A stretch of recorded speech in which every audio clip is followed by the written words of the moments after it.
Today is Tuesday, February 16, 2021. Coming up on Roland Martin Unfiltered, the NAACP. They're suing Donald Trump and his lawyer, Rudy Giuliani, over the election and insurrection that took place on January 6. A black McDonald's franchisee has filed a racial discrimination lawsuit against the company. His suit was heard during a video news conference today. Activists in Jacksonville are asking authorities to drop charges against Diamond Ford for shooting an officer doing what she thought was an in-home invasion. We'll talk with her and her attorney. In New York, Amy Cooper, the white woman who was caught on video last summer falsely claiming a black man was threatening her in Central Park, had her case dismissed today because she attended 5 racial sensitivity classes.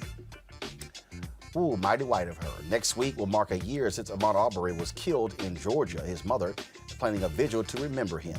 And we'll speak with Christopher Emanuel, whose nightmare became a reality when his girlfriend put their newborn daughter up for adoption without telling him. He'll tell us how he was able to get her back. A black undercover cop in St. Louis is receiving $5 million after 5 white officers beat him during a protest in 2017. They claim they didn't know he was a cop. And we'll also talk with Dawn Dixon, a black businesswoman who raised $1 million to support her business and will participate in a Black Founders Forum addressing equity later this week. Plus, we'll show you a video of a crazy-ass white people segment of a Florida teacher who tried to redefine the N-word to black students in an AP history class. Wait till we show y'all. It's time to bring the funk. I'm Roland Martin Unfiltered. Let's go. Whatever the biz, he's on it. Whatever it is, he's got the scoop, the fact, the find. And when it breaks, he's right on time and it's rolling. Best believe he's knowing. Putting it down from sports to news to politics. With entertainment just for kicks, he's rolling. It's on go, roll, y'all. It's Roland Martin, yeah.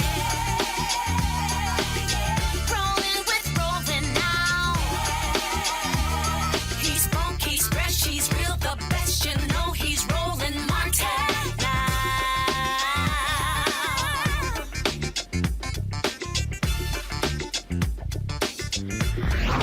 Martin.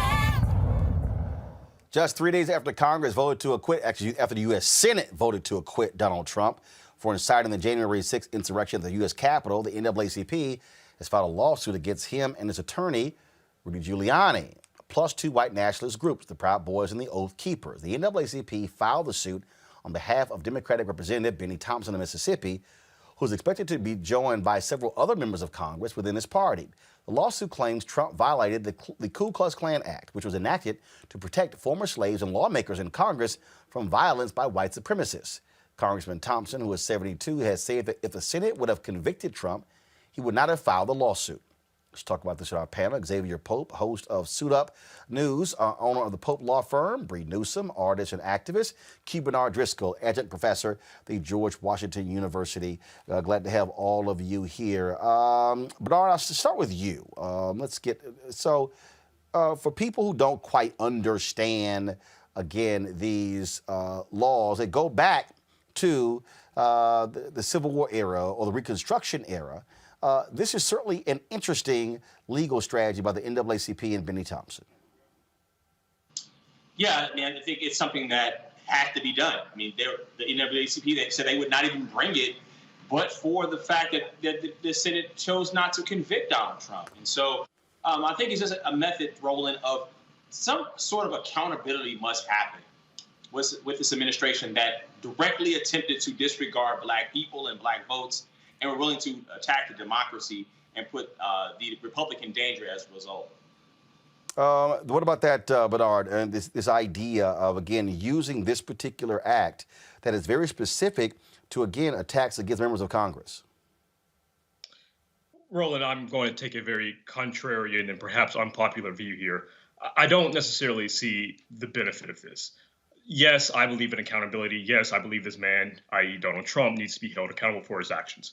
But I am not sure, nor am I confident, nor, quite frankly, do I believe that this will hold up in a court of law, right? The premise behind it.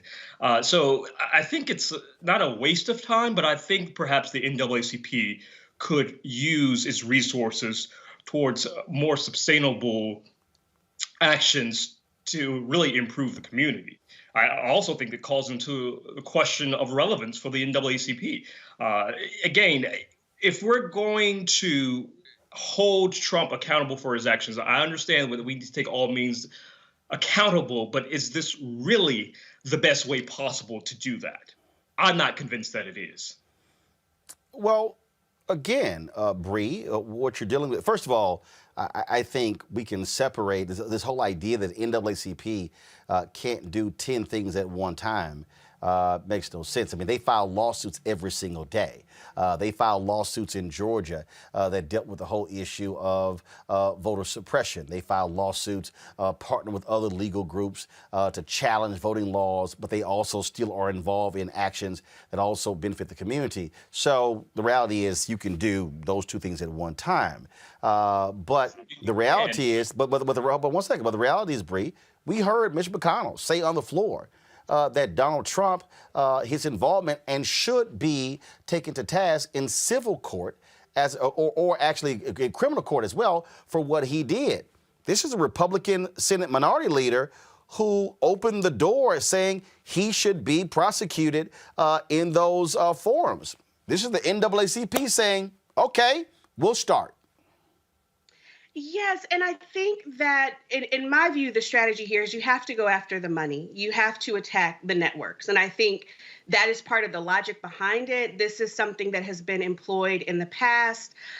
We see this frequently, right, where we'll have people who they want to go after Trump, but they're not really trying to take over or take on white supremacy and challenge it. And that's essentially what we saw play out with impeachment. So McConnell gets up and he basically acknowledges, everything that was put forward in the case, but they're not going to hold Trump responsible for it.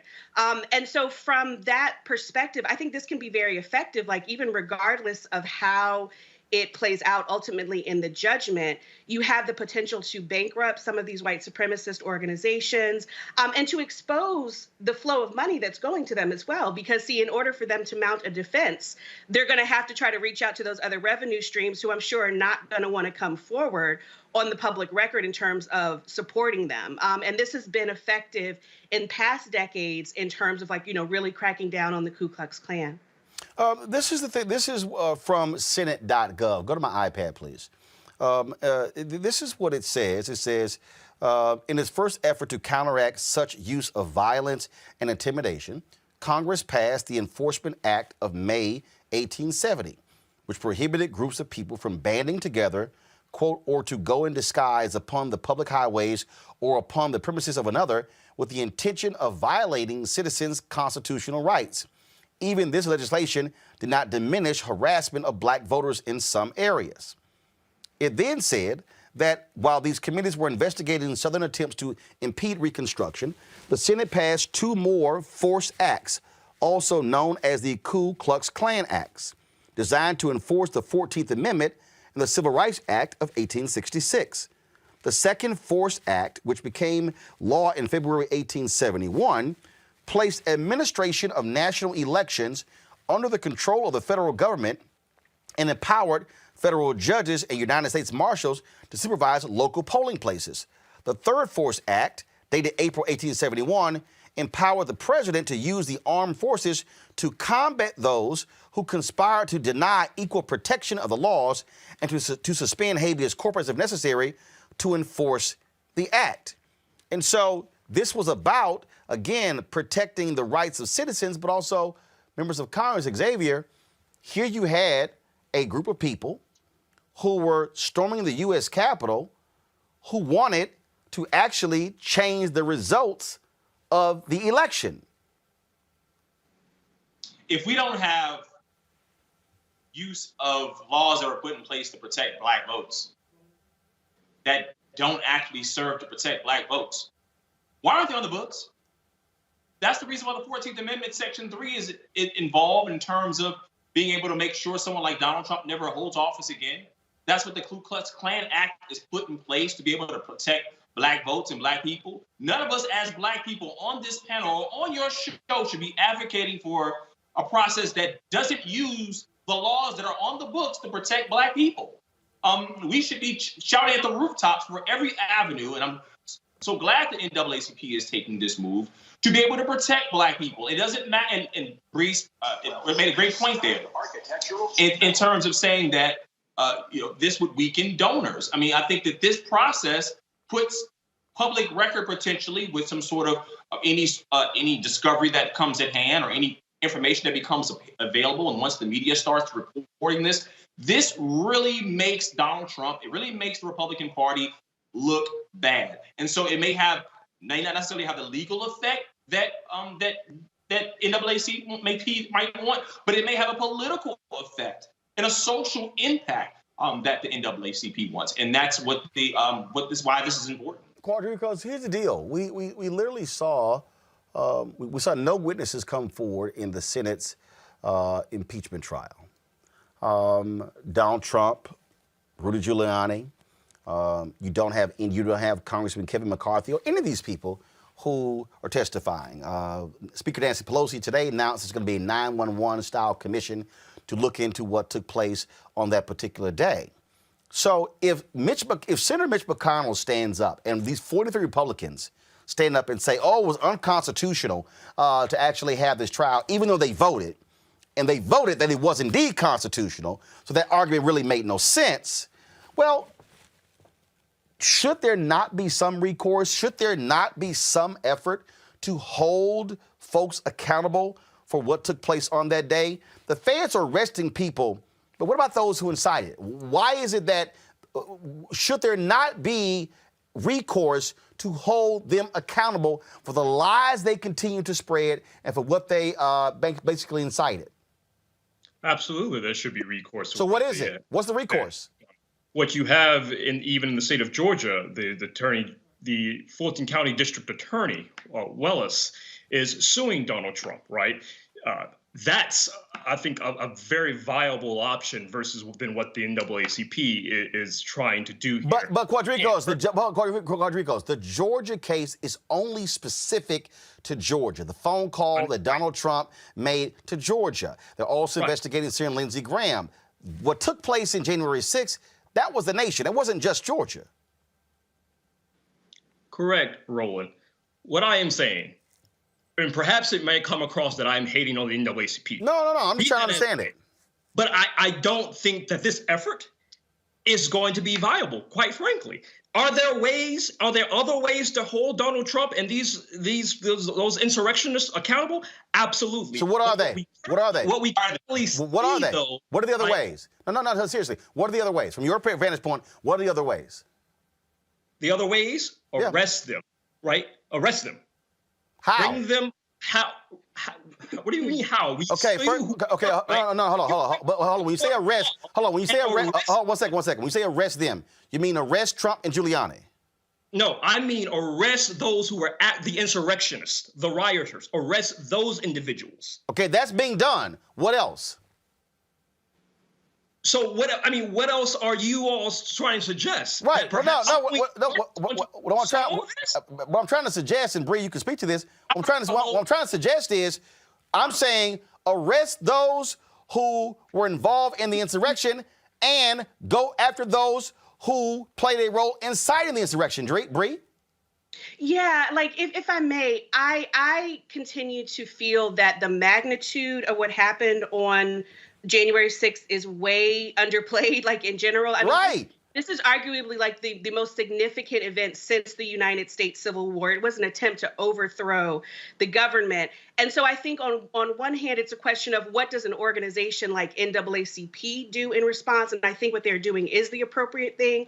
I think arresting the folks who were there is key. But we've also seen that the failure that's already happening in terms of arresting people. They're going after the lowest level folks. We already know that there has been involvement and coordination with police and military. I mean, the scope of this is enormous. And I think that we have to meet it. I kind of agree. It's like every single possible avenue that can be used in going after it is necessary and should be employed. I was quite frankly disappointed in the way that impeachment played out. I think that they should have called witnesses. I think they should have made it extremely clear the seriousness of this, that this is not anything to rush through. But I am glad that they're talking about putting together an independent commission, because that's what is required. We need to know the exact networks that were involved in this. There were a lot of people. This was a massive conspiracy that was going on, and it's only just by chance and by circumstance that more people weren't killed that day. That they came very close to assassinating Congress people, to possibly taking siege of the Capitol. And I know that Republicans and conservatives and white supremacist sympathizers are going to constantly try to downplay this, and I think we can't allow them to do that. Last thing I would say about the importance of what the NAACP is doing is their action really refocuses the fact that this was about attacking the Black vote.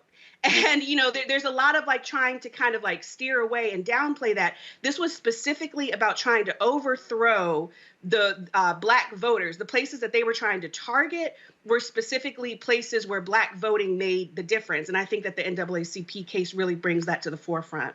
I think that is absolutely correct. I do believe, Xavier, that this. To hear Ron Johnson, this really wasn't an insurrection. I didn't see weapons. Dude, there were folks with baseball bats. There were folks with zip ties. There were individuals who were using flagpoles, who beat Capitol Hill police officers. This effort by Republicans to severely underplay what took place on January 6th. This was for all of the whining and complaining about the protests in Portland or Kenosha, Wisconsin, and other places. These individuals literally discarded barricades around the U.S. Capitol. They were beating. One guy's now being pursued for gouging out the eye of a Capitol Hill police officer, and they act like things got a little out of hand at the Capitol Hill picnic on January 6th. There were bombs planted in D.C. Can I say that again? There were bombs by American citizens who are supposed to be the most patriotic of people, and yet they are planting bombs in our cities. 5 people are dead. It is amazing, a month after this insurrection, that now there's an attempt to downplay how violent it was and the threat that was to this democracy. You saw a video of Officer Gene Goodman directing the life of Mitt Romney, who was just short steps from being attacked by the individual that stormed the Capitol. There is no way that we can turn around and let the narrative be posed that an insurrection that led to death should be overlooked. And I do believe that the best way that an organization that represents Black people should go along and to address the direct issue, which is people were willing to burn down the democracy for white supremacy. We cannot sugarcoat this. People that are opinion hosts that are riling people up on other networks, we should hold them accountable for the things they have done as well. This is a step by step by step. Now, the Republicans, they would have took every single avenue. They would have called every witness. They would have called the mamas of the witness, the cousins of the witness. They would have done everything possible to be able. We saw what happened with Benghazi. They would have gone every length to do this if this were Black people storming the Capitol to protect the presidency of Barack Obama. So let us be clear. We cannot sugarcoat. We can't put kid gloves on this. Every step, every avenue must be pursued. They pursued a multiple-pronged state attack legally that failed to be able to attack the democracy. And when that didn't work, they stormed the Capitol. So they must be held accountable in every possible way. There's avenues available to this democracy. I just think, Quadrico, that what has happened so far is not enough. Roland, and it's just not enough. It's just, what Bree said, what took place, that was vicious. That was real. We had Congresswoman Maxine Waters on this show. She said, there is no doubt in my mind that if I had not left the U.S. Capitol early and they had gotten to me, I would be dead. These folks, they were out for blood. This was, to hear Capitol Hill police officers say this was a coordinated attack. Donald Trump and his administration actually got with them to move one of the events to January 6th. This was specifically to target the U.S. Congress. I believe in some courtroom, there has to be a reckoning. And look, if Giuliani, if Trump, If any of these folks are found guilty, fine, but there needs to be a real trial, not that crap we saw in the U.S. Senate. What Well, you really saw- fuels my, I think my Hold on 1 second. Corticos, go ahead. what really fuels my frustration here is, quite frankly, I feel that this is not our fight. One of the reasons that white people, good liberal-minded white people, don't have the wherewithal to understand what happened January 6th is because precisely their identity is wrapped up into maintaining power, right? And they're trying to wrestle and understand this. Let the NAACP take this effort. I'm just not convinced that it will actually do anything to warrant the injustice that continues to take place and that took place on January 6th. It underscores the reality that Black folk continuously try to call America to be its better self. This is for white people to deal with. I don't think it's our fight. But Bree, it is our fight in that what they were trying to overthrow was the result of Black votes. Exactly. Like this is an attack on the concept of multiracial democracy, in my view. So, and two, I think we should recognize white people aren't going to do this. Like white people, I mean, the whole reason that we are here is because white people are not going to ultimately lead the charge in overturning white supremacy. I mean, that has just never been the reality of this nation ever. And that's part of the reason why an organization like the NAACP exists. So again, you know, it's not that any one of these things on its own is going to address the issue. I think it's like, what is the role of an organization like NAACP? And I think they are playing in this moment the role that they have played historically for 100 years. I mean, the NAACP and the Klan are, you know, they go back to the same century. They date to about the same century and the same time period for this reason, because the Ku Klux Klan, you know, formed in the aftermath of the Civil War. It's always been about attacking free Black people. And the NAACP has always been about leading the legal fight against those attacks on Black freedom. So, you know, I think that that is the role for them to play. Yes, there's a role for white people to play. Yes, white American society should stand up and do this. But the reality is that they're not going to. And I mean, that's part of what we just saw play out with the impeachment. We knew that they weren't going to hold Trump accountable, even though it is all obvious. Why? Because Trump is the embodiment of modern white supremacy. He is like the emblem. He is the mascot. And that's why, you know, like it has been said time and time again, of course we know. First of all, if it had been Black people even planning a rally on January 6th, they would have had National Guard out there. Like, there's no question we wouldn't have even made it to the steps of the Capitol. The fact that people made it all the way inside is because they had the assistance of the white power structure. The reason that we are having this conversation of trying to figure out how to hold people accountable is because of white supremacy, sympathizers with white supremacy within the white power structure. So, you know, I think NAACP is doing their role.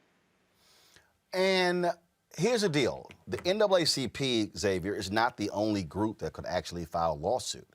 I think what you're seeing here is an attempt to say, okay, you guys did not want to move on this. Let's take it to a forum.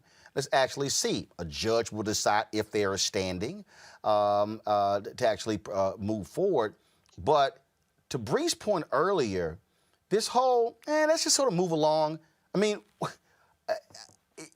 when you listen to Congresswoman Alexandria Ocasio-Cortez talk about vividly what that day was like, when you see the reports being feed away, when you saw the House impeachment managers, I mean, to me, this requires a real, true accountability that needs to take place. And the bottom line is this here: if it's the NAACP, fine with me. If it's some other group, fine with me. I'm saying hold their asses accountable. I mean, there's a fight over whether a Black man can sell cigarettes on the street, or whether a man's $20 was actually a real $20 bill, and he died as a result of it. But every attempt is being made to sugarcoat white supremacy in America. We saw with our own two eyes people climbing up the fences. We saw with our own two eyes people are in our congressional chambers. We saw through the impeachment trial the different steps that we're taking. We heard the different calls of Donald Trump. The evidence is laid bare before our eyes. And we as Black people, we have saved this democracy over and over again, saved it with our votes. We have James in New York attempted to save it with that state there. We saw with how the voters were organized. We have to keep saving this democracy. It is what it is. We are the head of how this country moves in protecting its citizens. We signed up for it, unfortunately, in terms of what we are doing to push back on our lives and our votes, but it is what it is. It is what it is. And so, again, we reached out to Derek Johnson with the NAACP and Congressman Benny Thompson to get them on the show. They were unavailable, so we'll certainly try to do that in the future. All right, folks, let's talk about this story here. Herbert Washington, a former Major League Baseball player at McDonald's largest Black franchisee in the United States at one point, is alleging the fast food company racially discriminated against him. He claims the food chain forced him to operate low-volume restaurants in Black neighborhoods and downsize his store base years later after grading his locations unfairly. Washington filed a lawsuit against McDonald's in Ohio federal court today. He says once he started standing up for himself and other Black franchisees, McDonald's began dismantling his life's work, forcing him to sell his stores to white operators. However, McDonald's put out a statement saying that Washington was facing business challenges and the company had asked him numerous times to address those issues. This is not the first lawsuit. There have been several other African Americans who have filed a lawsuit against McDonald's alleging the targeting of Black franchisees. We covered that before on this show. Bree, this is significant because when we think about franchisees, McDonald's has been perceived as being the model company for African Americans being able to be franchisees, being able to build wealth, being able to own multiple stores. I've actually spoken to the Black McDonald franchisees, a keynote of the last 2 years. I spoke to them before. I know many of them have spent time with them at Essence Festival as well. But more and more have been coming out talking about this very issue. And we've also seen a lot of this happen since McDonald's forced out Black CEO Don Thompson. There also have been people alleging that since Thompson was forced out as CEO, he only served in the role for 18 months, that there has been a significant wiping out of Black executives in McDonald's. And so you have all of those things that have been going forward. African Americans have operated as significant supporters of McDonald's franchisees in terms of as customers. When you look at also when in terms of what they do with advertising as well. And so this lawsuit and other lawsuits certainly is critical to understanding the relationship between African-American entrepreneurs and these major corporations. Absolutely. And I mean, it's like you said, it is from top to bottom. I'm sure y'all are aware you had a lot of fast food workers going on strike today over the issue of wages. In many of our communities, people really rely on these franchises as a source of employment, and because of the lack of access to other food sources, it's something we rely on as a source of, cheap, accessible food. So you can't separate the economic issues from the racial issues. I mean, of course, that's the case in everything, but particularly in this fast food industry, right? And so again, this is another instance where I support the Black franchise owners bringing lawsuits because we have to bring this stuff to the forefront. There continues to be all of this denial about structural racism. We know structural racism is real. We know structural racism is a thing. The gaslighting around it, the constant denial of it, the claims that, an industry remains predominantly white, or the ways that we see the, unequal distribution of wealth and money as though this is something that just happens by chance and is not something that is structural, that is thought out. It's completely false. So we know that.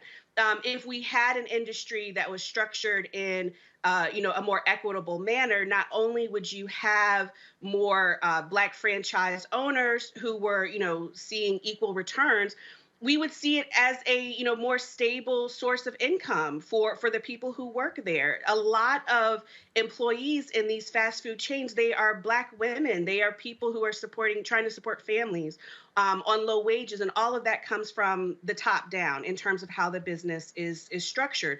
So we have to take on these corporate fights. We have to start fighting these unequal racist structures, and quite frankly, in every industry, but you've got to fight it in your industry wherever you're at. Well, first of all, I mean, you're absolutely right. And I think one of the things that we have to understand, Quadricos, is when we talk about, first of all, go to my iPad, please. This is the website of the law firm that has been involved in this, is Piper Wolf. And you see the number of stories that have been posted with regards to this particular lawsuit. We're trying to pull the video up. A news conference was held today at 1:30 Eastern. I mean, this is important because what we're dealing with is we're dealing with, again, based upon the allegations, but not just with this franchisee and McDonald's. We're dealing with African Americans across this country being consistently locked out of the ability to create wealth. I've been talking about on this show this notion of where's our money and Black economic justice. That America has no problem if we are talking about if we're talking about criminal justice reform, talking about mass incarceration. But whenever Black folks start talking about the money, the whole attitude changes. Coretta Scott King said, when my husband started talking about the money, then it was a whole different view.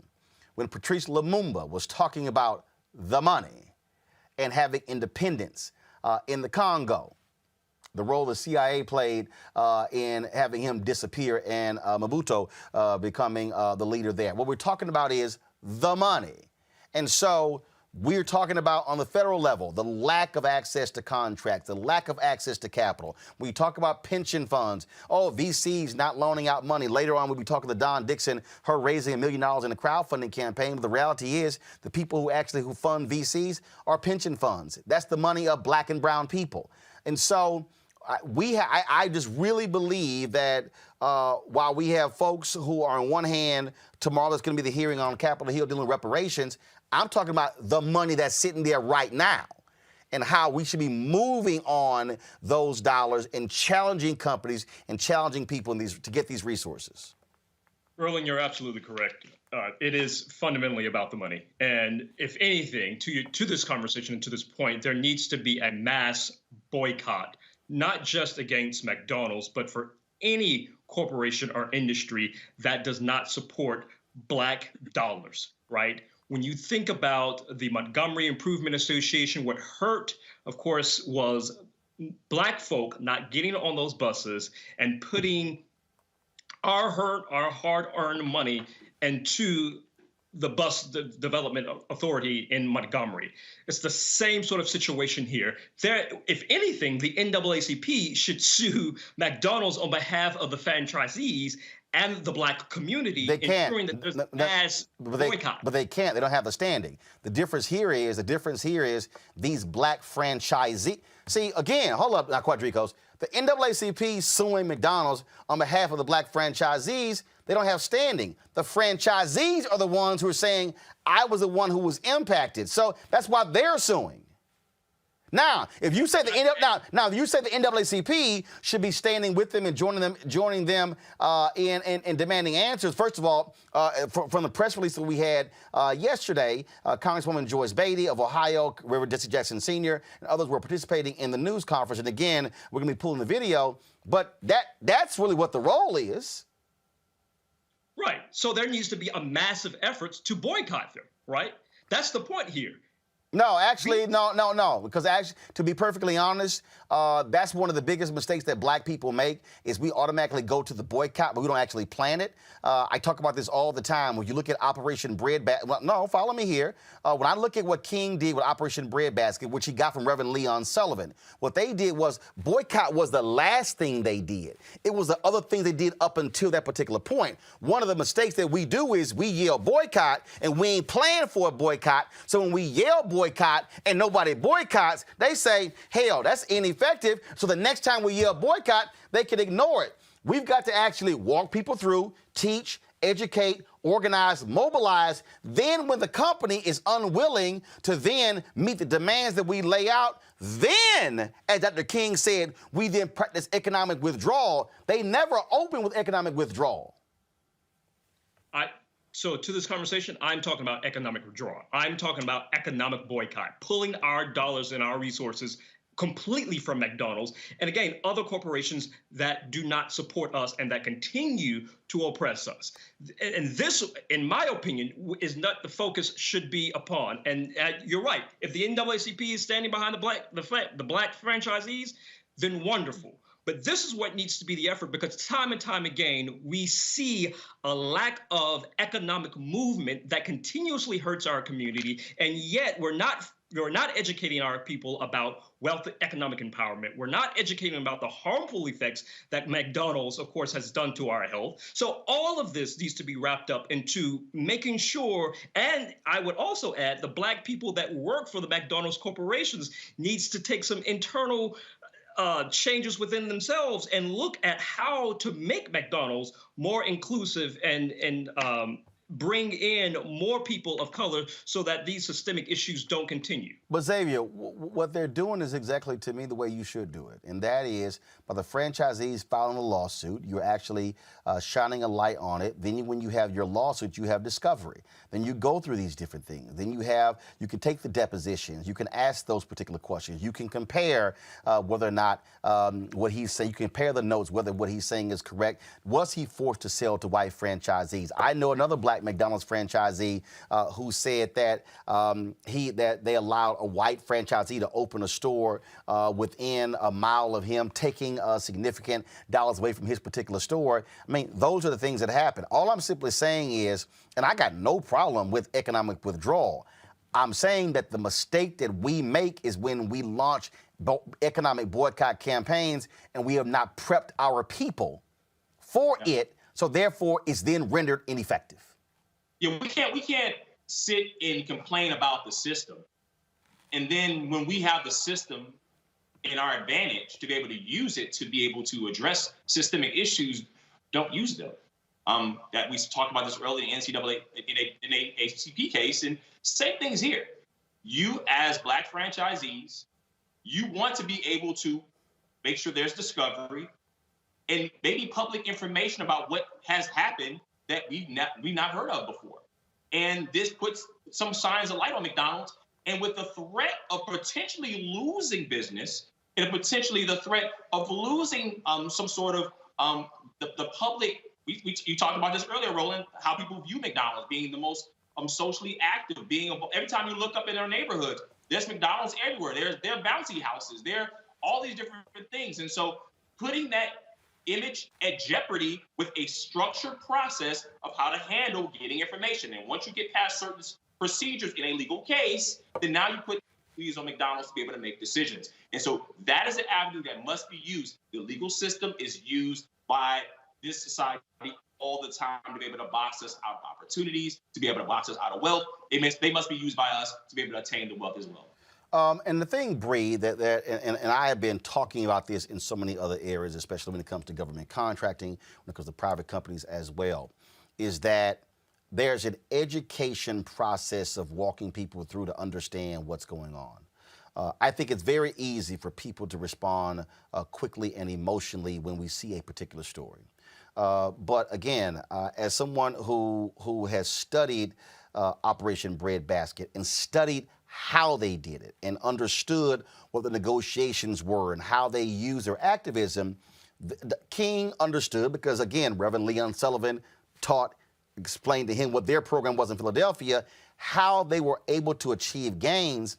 And in reading Martin Depp's book, Operation Breadbasket, 1966-1971, what he said is, this is what he said. He said the greatest mistake they made wasn't in getting companies to sign MOUs. It was the follow-up and monitoring to make sure that they did. And so what happens is we have the news conference, we have the rally, we have the protest, then we have the negotiation, then we have the sit-down of the announcement. But then when you come back and check a year or 2 or 3 years later, you realize a whole bunch of stuff wasn't being done. I'm saying, and if we go back to King's April 3rd, 1968 speech, where he talked about redistribute the pain, economic withdrawal, that was a clearly defined way of doing it. I think, unfortunately, what has happened in many cases, we've gotten away from that, and folks have just launched stuff and had no plan, no backup, no strategy, and it failed.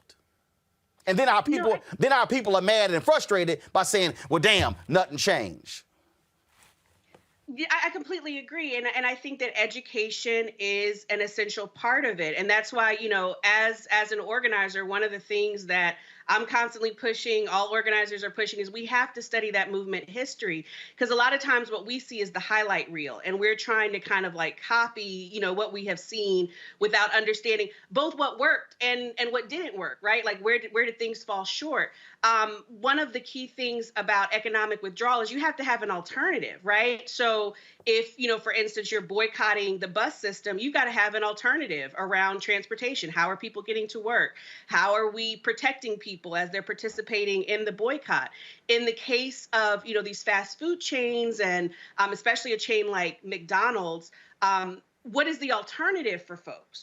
So not only is it about racial justice and economic justice, it's also about food justice. It's also about how a lot of these McDonald's exist in neighborhoods and places where people don't have, an alternative place to go. Somebody mentioned the bouncy houses. I mean, this is a place where you can go and you can get an affordable meal. The kids can play. So if we're boycotting, what is the alternative? So those are things that we have to think through. And then exactly to your point, Roland, like, it's not just that we go through the motions of the boycott, but what are we changing in terms of the infrastructure on the other side of it?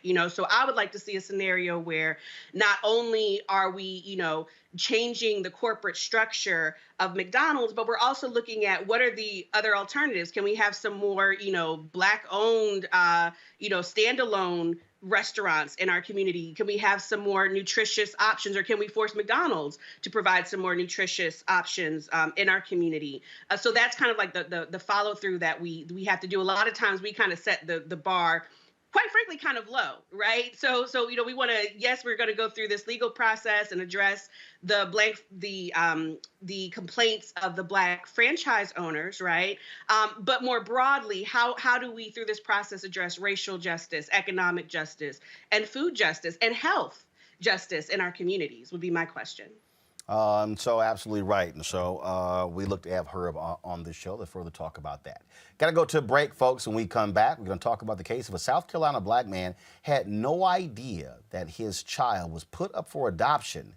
Later found out, and he fought to get that child back. We'll also talk to a sister in our tech segment who raised $1 million through a crowdfunding campaign showing the power of Black entrepreneurship. All of that next, right here on Roland Martin Unfiltered. This generation, which gets so much inspiration from entertainment, this generation is influenced. I mean, every generation has their influence. Yep. But I would argue, by and large, when you talk about Harry Belafonte, or you talk about how it was, in the 60s, 70s, and even 80s, there was, you had the entertainers, you had the church, you had the activists. In our day and time, the church is somewhat losing its influence. Entertainment influence is growing. The activists are losing their influence. So where do most, this younger generation go? They go to entertainment. And so the influencers' entertainment can actually move the needle. And when you see people become active, I love how this younger group of people are saying, wait a minute, we don't like what just happened with Kavanaugh. We're going to do something about it. We don't like the fact that there's no gun control. We're going to do something about it. And I do think that as tragic as these events are, they are becoming more galvanizing to get this younger group of voters, which is so influential, to get out and do what we know they can do, which is to help move the needle in a massive way. Y'all know who Roland Martin is. He got the ascot on, he do the news. It's fancy news. Keep it rolling. Right here. Roland. Roland Martin. Right now. You are watching Roland Martin, Unfiltered. I mean, could it be any other way? Really? It's Roland Martin.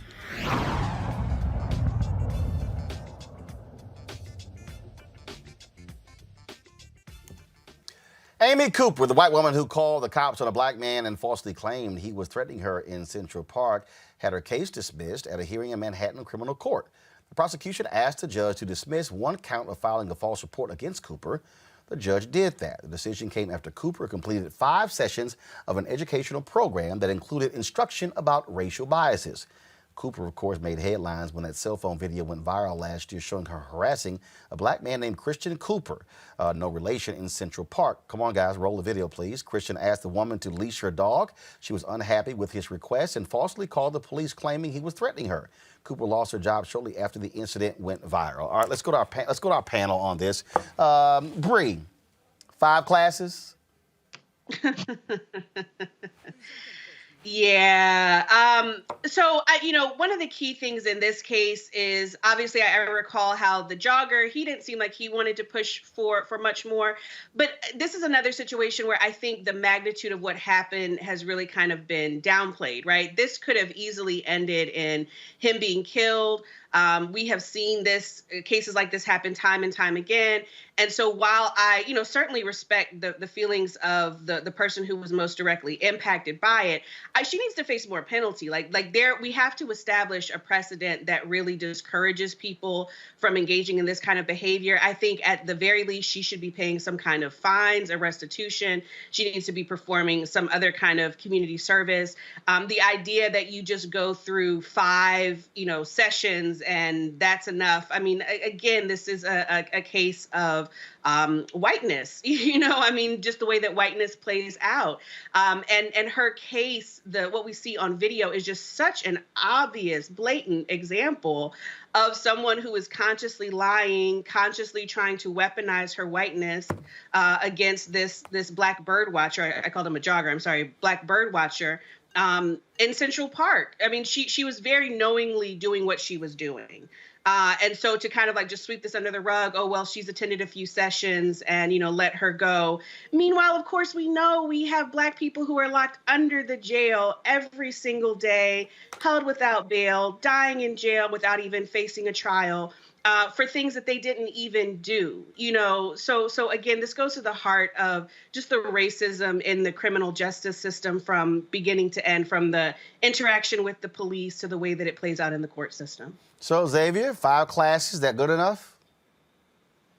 So she just read Rob D'Angelo's White Fragility, and that got her off. You saw the right-wing media go insane over Jussie Smollett, and they wanted him to spend years and years and years in jail of his life. And here's Amy Cooper, who weaponized her white privilege and attempted to basically put a man in harm's jeopardy. That was on camera. We didn't see Jussie's action in terms of what he did and all the different crazy machinations that he did on camera. But where are they? Where's the Fox News segments talking about what should happen to her? What about the DA there? And they went after Kim Foxx here in the state of Illinois, where I'm from, in Chicago, and went after her. They even had a whole political campaign against her that failed miserably. Where is that? It's obviously the clear is justice is black and white. Didn't know that you could just go read a book and get a book report and get off for putting a man's life in jeopardy. And that really is the thing, because the bottom line is, Quadricos, when these things happen, when the cops get called, a lot of times we end up dead. And she was using her white privilege, and so, I get the further adjudication and those things, but, she went to 5 classes and her attorney said, she's learned and grown so much. I agree with all the comments that have been echoed, but realistically, are we surprised here? I mean, if the insurrectionists, right, are allowed to go on holiday vacation or allowed special treatment in jail for certain meals, organic meals, then we can't possibly be surprised that the fact that this white woman gets to read a couple books and she gets off. I'm surprised she even had that, quite frankly. And I guess my frustration here is, at what point does this end? At what point do, not necessarily holding them accountable, but at what point do we turn the tide to ensure that white people cannot weaponize their whiteness, that white women cannot weaponize their tears to continuously do harm to black and brown people? I'm tired of these stories over and over again, and yet we see these people getting off scotch-free. At what point does it end? I'll be honest with you. I think it's the same thing, Bree, when it comes to these cops. It ends when folk go to jail. It ends. See, here's the whole deal. I'm going to do to all of these white supremacist folks they always did to us. Lock them up, throw away the key. They don't teach them a lesson. I mean, bottom line is this here. If the answer is I can just take a class and get away with it, no. These folks need to see somebody like them punished for what they did. Put behind bars. It's the same thing like the whole scandal when it came to getting it, the college scandal. All right, these celebrities, oh, no, y'all, it's no big deal. I mean, I know they bribe people, but they're celebrities. They're rich. They shouldn't go to jail. No. Send Felicity Huffman, send her ass to jail. Send that other child, I forgot the hell, the other white woman, send her to jail. All them CEOs who had to quit, send they punk asses to jail as well, because they need to feel the same thing they've been telling black folks. That is, go there, then you sit there in prison to figure out what you did wrong. The thing is, I just don't know how you make that happen because more black judges. Well, yeah, I mean that's the thing. You're gonna have to change who's making the decisions because that's really what it comes down to, right?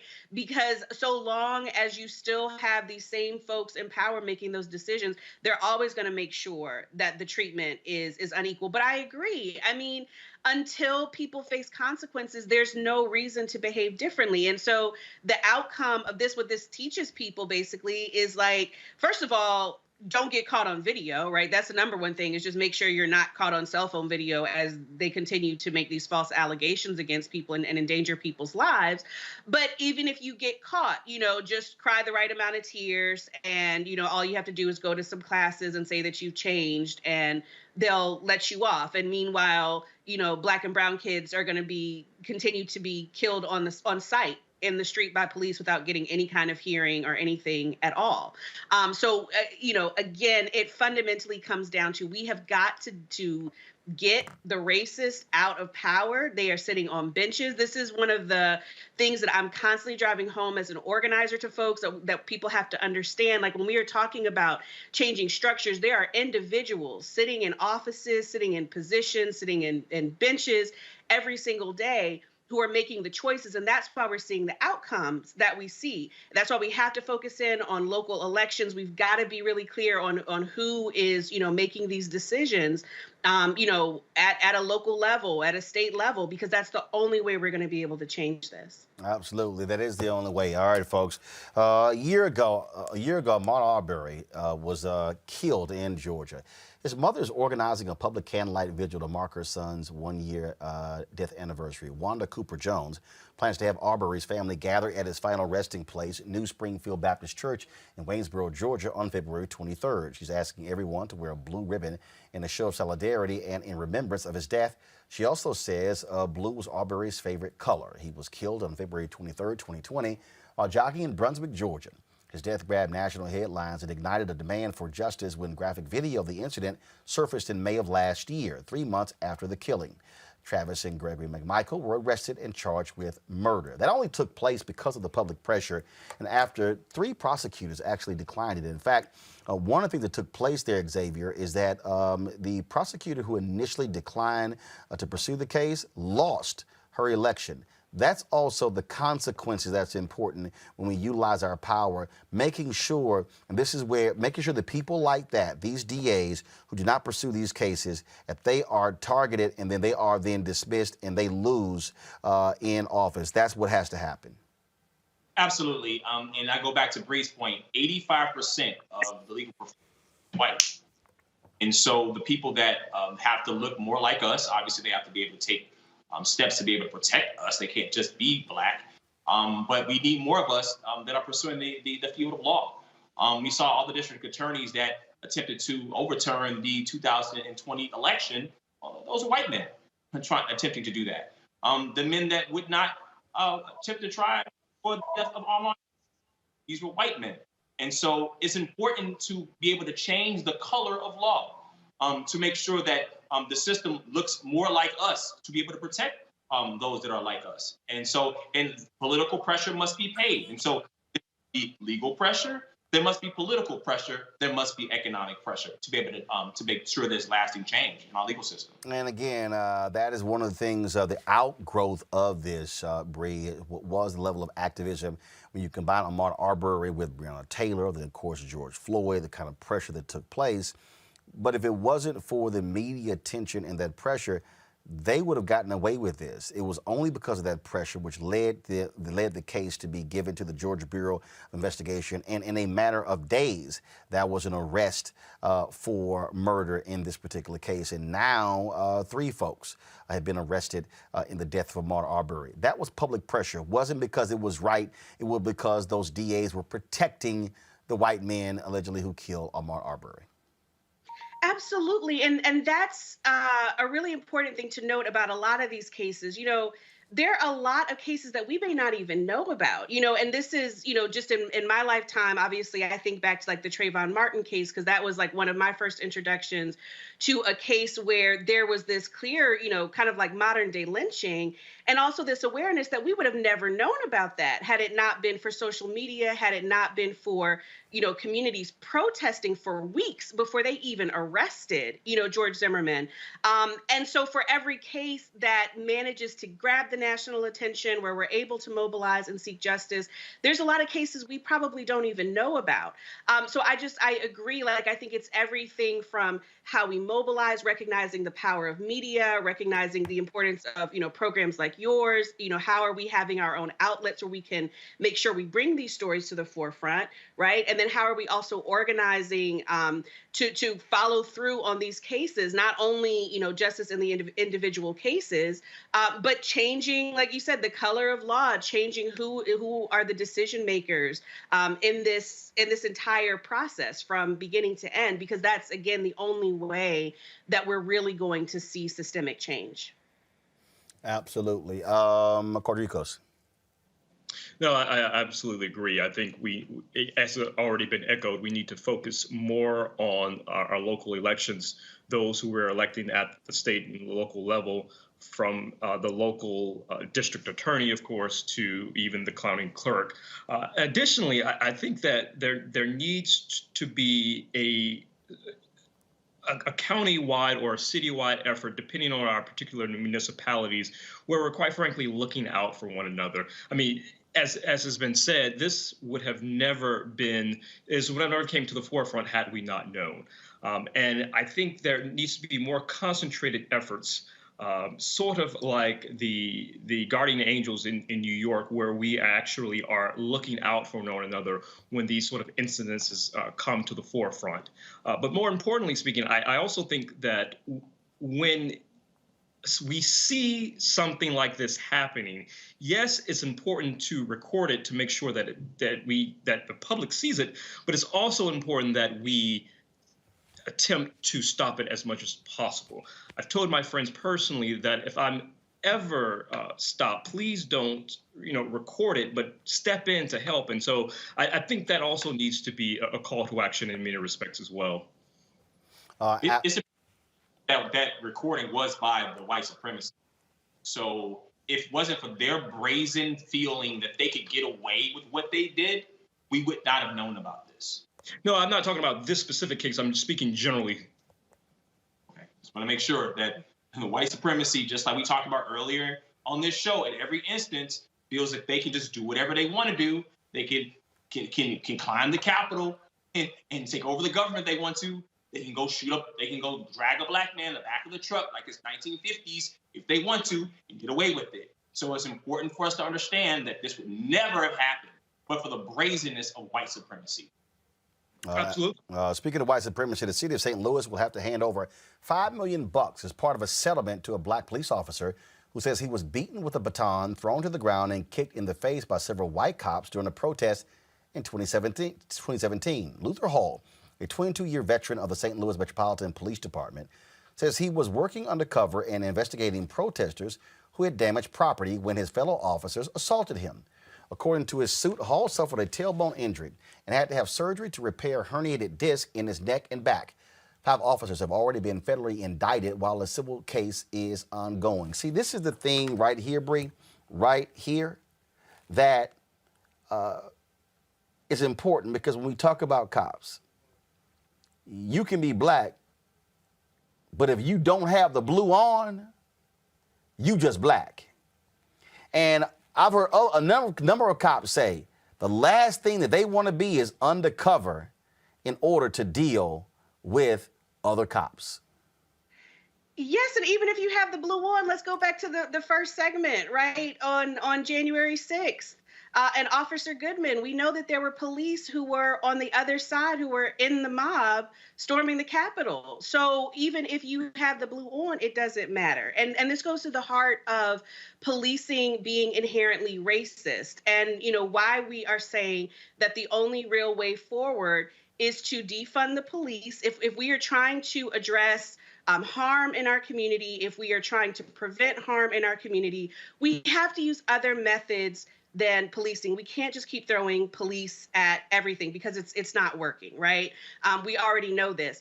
And the key thing to me about this story out of St. Louis is that they didn't know he was a police officer, right? So the whole thing is like, clearly he wasn't breaking the law. I'm sure he's not saying like, oh, I was in the middle of doing something I wasn't supposed to be doing, and that's what led to this altercation. No, they attacked him because he was a black man. So we know that that is what they do on a regular basis to protesters. That's what they do on a regular basis to black people, regardless of what we are doing.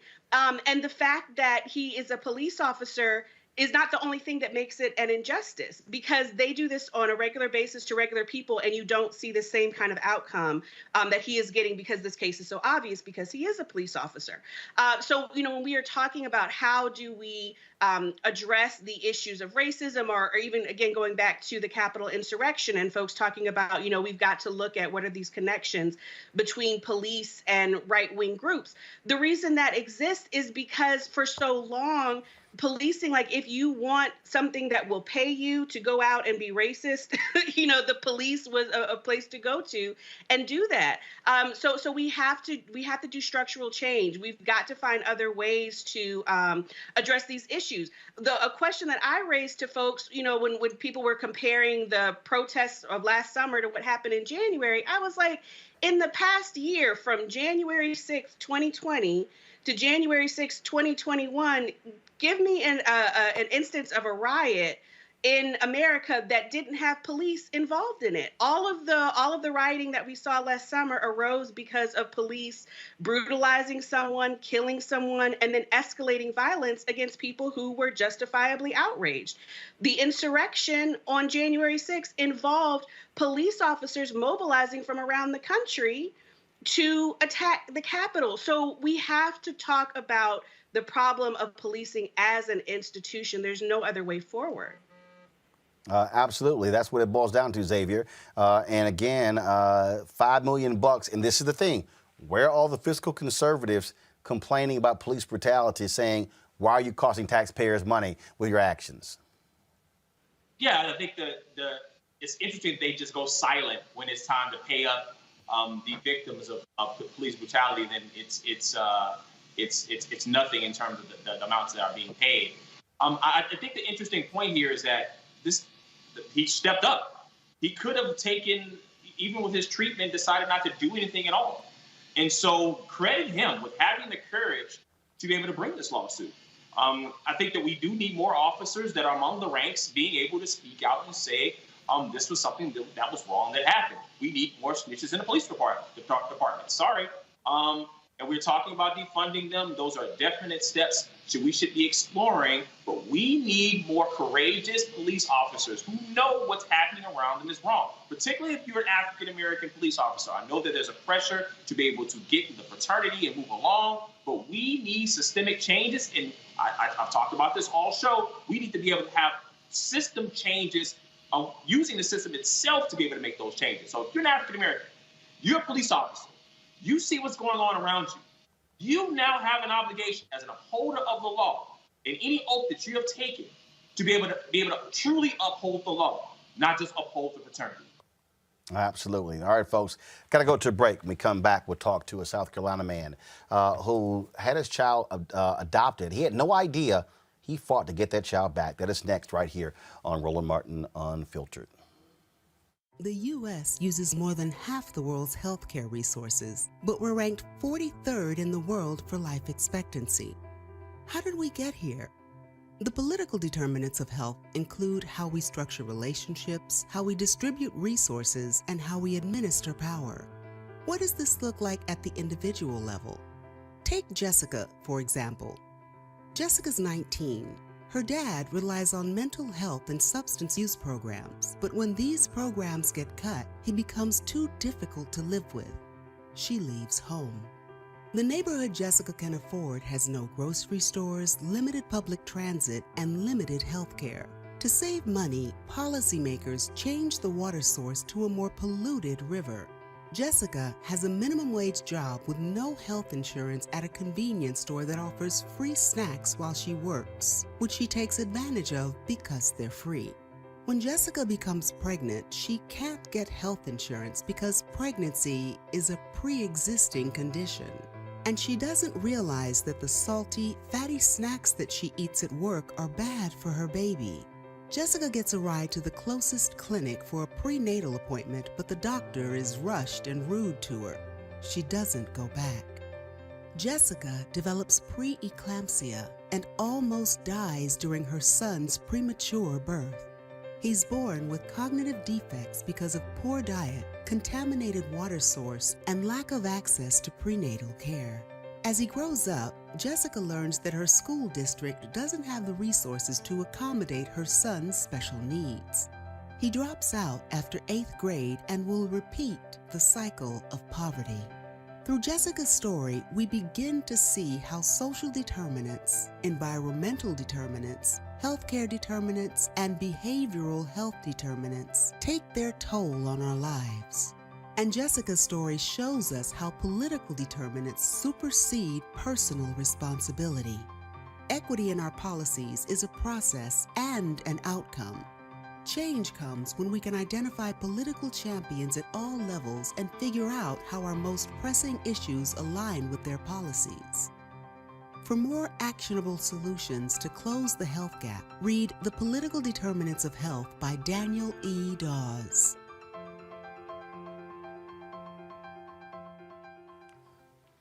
Folks, this strange story I saw today, man, just blew me away. It deals with the issue of adoption. Imagine you being the father of a child, you having no idea that actually took place, and then all of a sudden, you later find out that your child is put up for adoption. This story is crazy. Christopher Emanuel said he had to fight in order to get his daughter back. His journey also inspired him to create the Sky is the Limit Foundation, where he travels, where he travels around the country dealing with this issue. We're going to be talking to him a little bit later, but that was just an unbelievable story that we actually saw right there.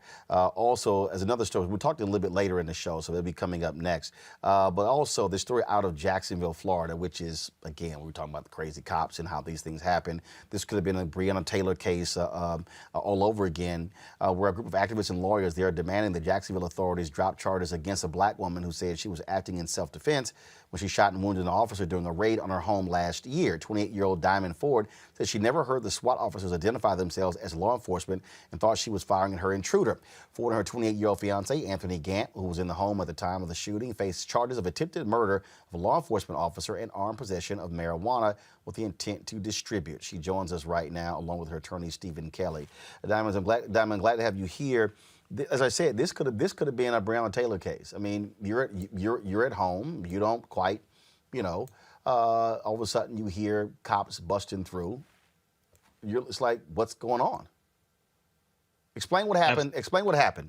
Explain what happened with this incident. Hey, how you doing? So for me, of course, the night before, prior to going to a funeral and everything, we went out to eat late. We didn't get home until maybe 2 or 3, and we didn't fall asleep till like 3 or 4. The first thing I hear at 7 o'clock in the morning is a glass breaking. Now, automatically, we know we're not in a good neighborhood. For one, we found a good spot that we thought was okay just to stay in until we found somewhere else to go. But once I hear that glass breaking, that's the first thing I'm thinking, like, okay, who is trying to get in here? It happened so quick, honestly. I hate to relive this moment. I really do. And so you were in your home. You were what? Were you watching TV? Were you cooking? And then all of a sudden, and you hear this. What time was it?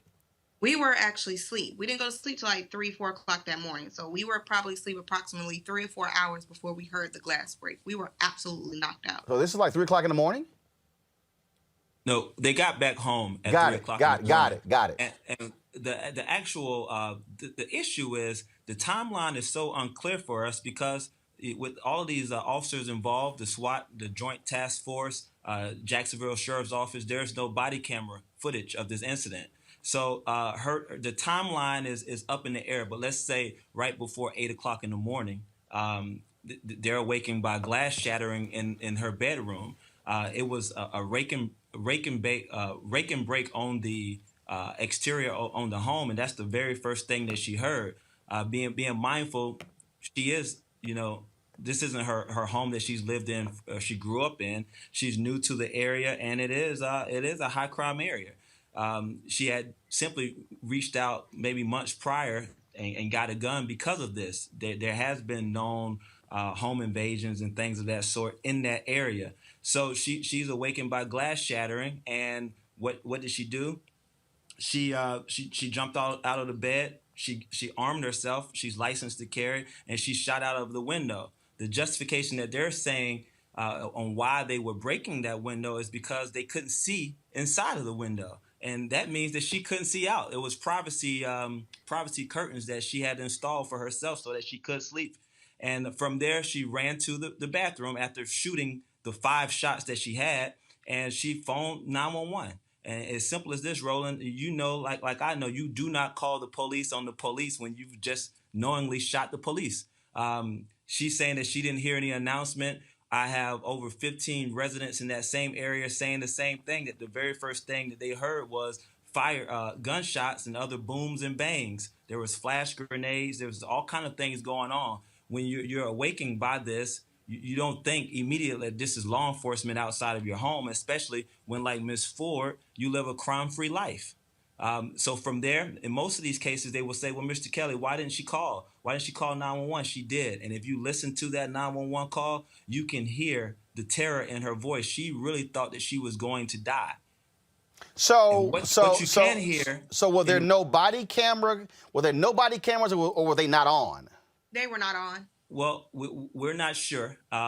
There is a report that says the initial arrest and booking report says that there were body cams. And once I read that, I said to myself, this is going to be an easy one. Like, this case is going to resolve the way that it is supposed to. I said that, okay, well, she was arrested. I don't think that she should have been arrested. But once this body camera footage comes out, we're going to see the lack of an announcement, or given her benefit of the fact that you would assume that a reasonable person in her position wouldn't have heard these announcements. But there's no body cam. So there's 30 officers coming into a high risk, what they're saying, they're exercising a high risk warrant.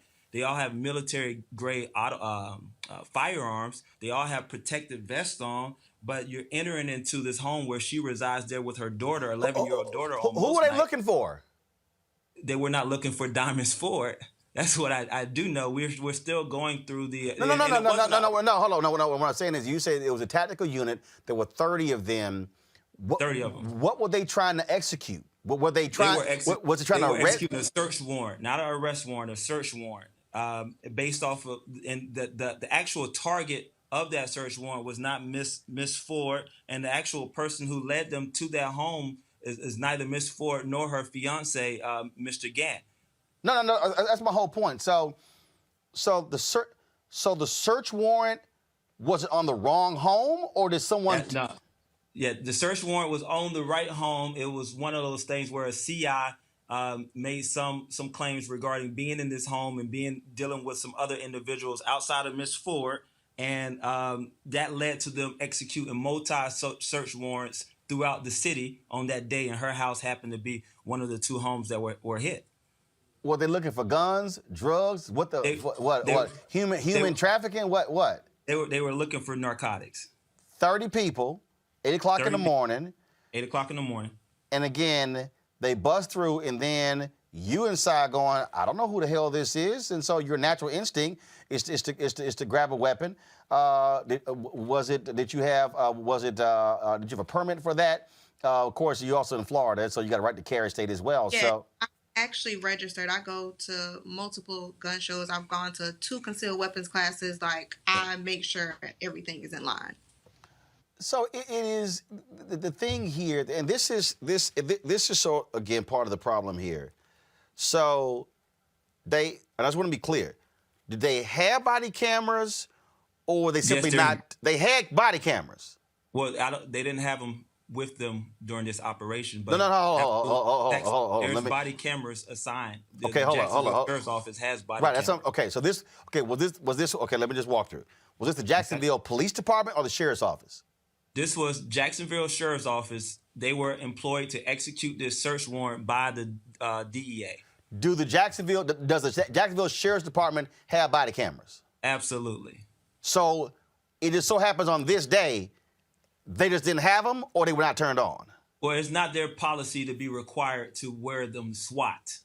And that's what I was listening to you guys earlier speaking about policy change and local policy change and things of that sort. And that is one of our true intentions with this case. We hope that moving forward, that when you're executing a search warrant in a private residence home that you call high risk, and you're entering into these homes with this type of military-grade ammunition and firearms, that you will take the citizens' risk, the citizens' safety in consideration for true transparency. You wear your body camera. If you don't have your body camera on, you give this woman the benefit of the doubt to tell you what her present sense of mind was at this time. It's 8 o'clock in the morning.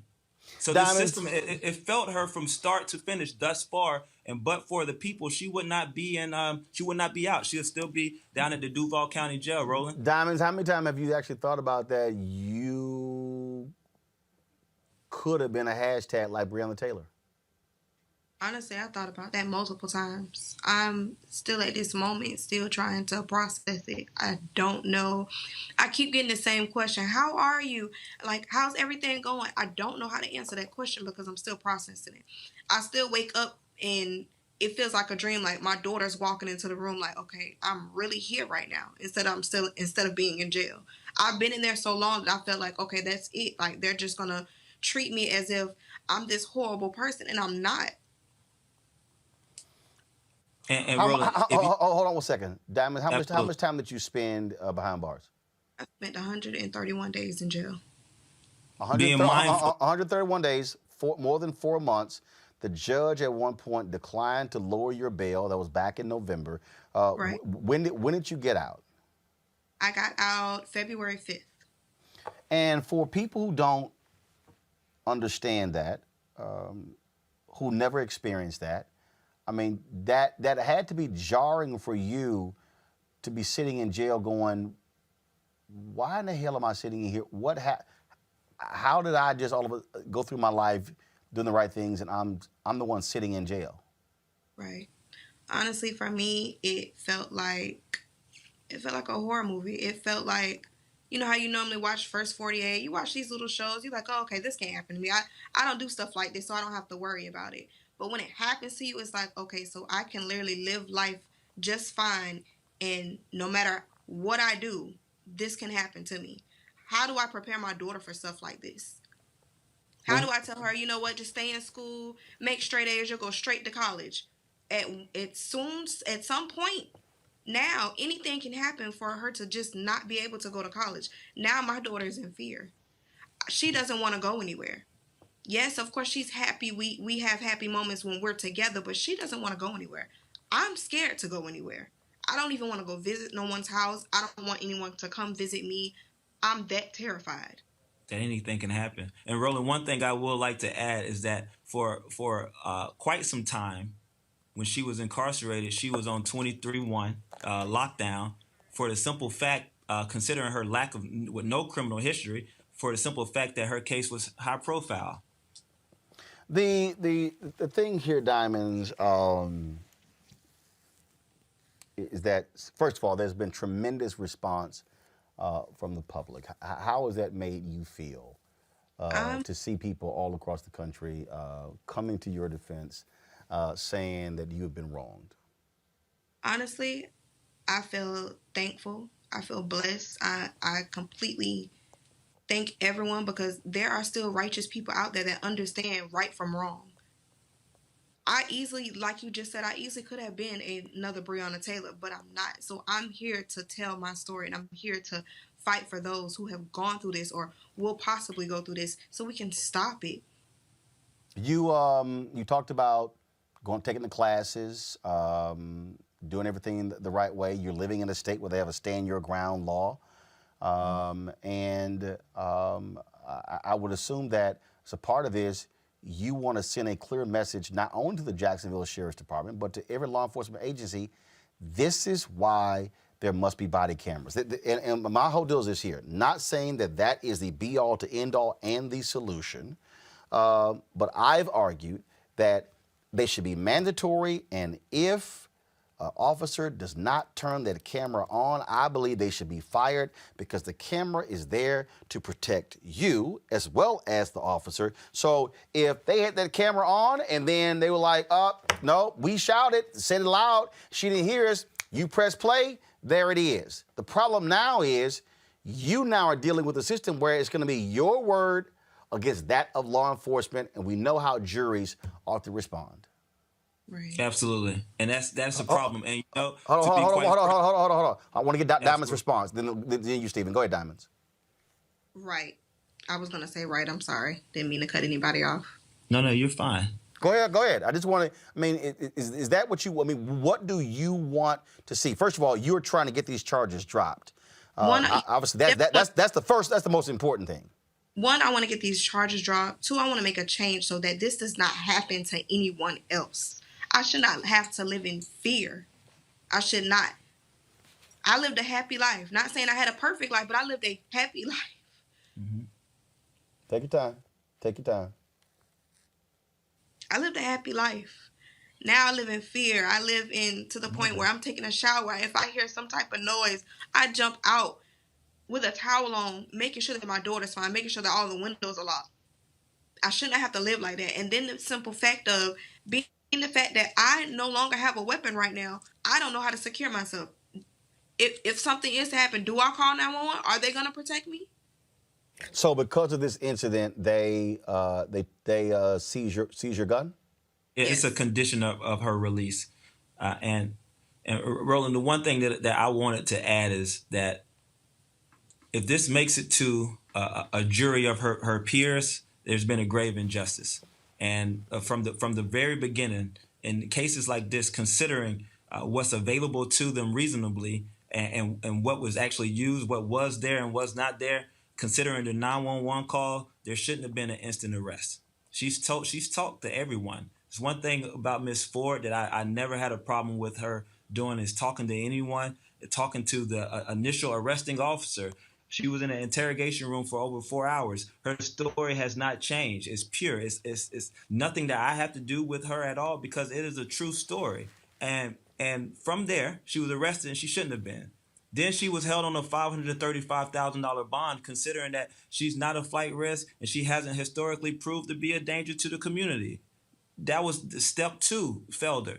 Then she was criminally charged, considering no agreement on the bond or anything of that sort. We went to a bond hearing. We presented this 911 call to her. The 911 call is telling.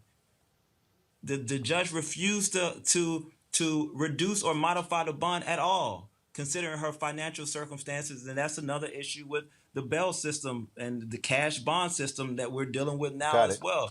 Miss Ford has made $25,000, the most that she's made in her life a year annually, and she was held on a $500,000 bond. That's a ransom, considering the circumstances. If this goes in front of a jury of her peers, Roland, it's going to be an injustice. This should be dropped, and it's our hopes that Melissa Nelson does that. Diamonds, what has been the conversations you've had to have with your daughter? First of all, how old is your daughter?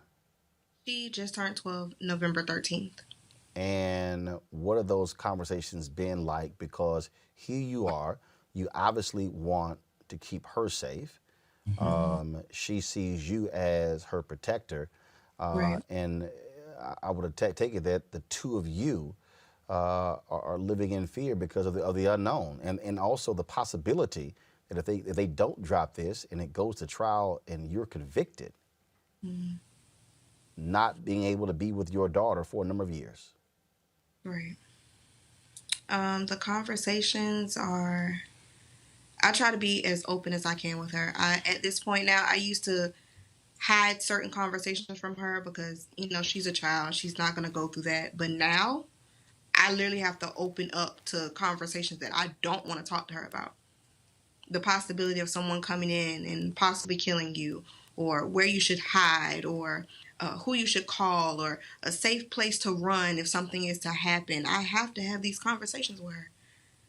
I'm to the point now where we're both crying. We're not crying because of joy. We're crying because we're living in fear now. Yes, she wants her stepdad to come home, but how do I tell her, okay, well, we're going to go pick him up? No, we're not. And realistically, this is what's going on right now, Anaya. She has, as a matter of fact, she's doing a project at her school. Her three top people that she had to do was Breonna Taylor, Trayvon Martin, and Emmett Till. I do all of her projects with her so she understands what she's doing. Showing her those videos, letting her read the articles, it brought tears to her eyes. And I, myself, cannot stop the tears from coming, is what hurts me the most. I feel like I can't protect my child in reality right now. And unfortunately, that is the case for far too many black parents. Diamonds, Ford, Stephen, and Kelly, we certainly appreciate it. Thank you so very much. For having us. Thank you. Thank you very much. Bree Newsome, the point I made there, and this is critically important, I have long said that body cameras are not the be-all to end-all. But this is precisely why they matter. Because if you have them and you're wearing them and it's on, then if these things happen, go to the tape. But when you are forced to have your word up against a police officer, that's like damn near guaranteed you're gonna lose. Yeah, and it's a couple of things. I think one is, what are we doing to force these officers to have their cameras on? Because, you know, even in cases where they have physically had the cameras on, they're picking and choosing when they turn it on, you know, when they turn the audio on. And then how are we getting access to it? That's been the other issue where, you know, we'll find out, or we might even be aware that body camera footage exists and people are having to fight in court. That was the situation with the case in Chicago, you know, recently, where in that case, she was having to fight for like over a year to even get access to the footage that she knew existed. So I think it's both of those things. And then number three, what I would add is just this whole issue of our right to self-defense. I mean, this is another case where essentially what is at issue is, do Black people have any right to self-defense? Do we have any right to our homes and our space and protecting ourselves? You know, of course, yes, Florida is the stand your ground state. Florida is a state that allows you to carry a gun. But again, we see how these laws that are on the books don't apply to Black people. That was the central issue in the Trayvon Martin case, was that they ruled that George Zimmerman, who attacked Trayvon Martin, had a right to stand his ground when he initiated the conflict, but Trayvon didn't have a right to defend himself. And what's horrible in this case with Ms. Ford is she's already being punished. She's already, you know, let's look again, compare it to the case with Amy Cooper, right? She has already spent more time in jail than Amy Cooper has. And for what? She didn't do anything. She was in her home. She had no idea who was breaking in. Do we have absolutely no right to protect ourselves under any circumstances? That seems to be the central issue. The thing here, Xavier, I mean, this literally could have been a repeat of Breonna Taylor. Yeah, it could have been. What did your last guest? I would have asked them, did the NRA call you? Oh, hell no. As a gun owner? Hell no. Hell no. You ain't got hell no, they ain't called. We know better than that. We know better than that, you know, and so we see the hypocrisy, right? We see two fact patterns one of Trayvon Martin in terms of being able to protect your home. Then we see another of Breonna Taylor being able to be, he would like to be safe in her own home. We see it playing out right in front of our eyes. But we also heard her attorney talked about transforming the system down there because, if you have no law on the books that's telling you must keep the body camera on, then there's a disincentive. You're not disincentivizing not using it. And then on top of that, we have Bree talked about the flow of information. And Laquan McDonald here in Chicago having to take 13 months before the video was released. And so we have to be able to change the structure and the process around video. Video is not the end all and be all, but remember, the police are operating as a function of the state. And the state is supposed to be operating in the best interest of citizens. And so if you're operating in the best interest of citizens, then the camera itself is the citizens looking at the state administering and protecting its own citizens. And so it just makes basic common sense to be able to make sure that's on the books, that every municipality, if you have cameras, you are required to use them to protect and serve the public. Quadricos.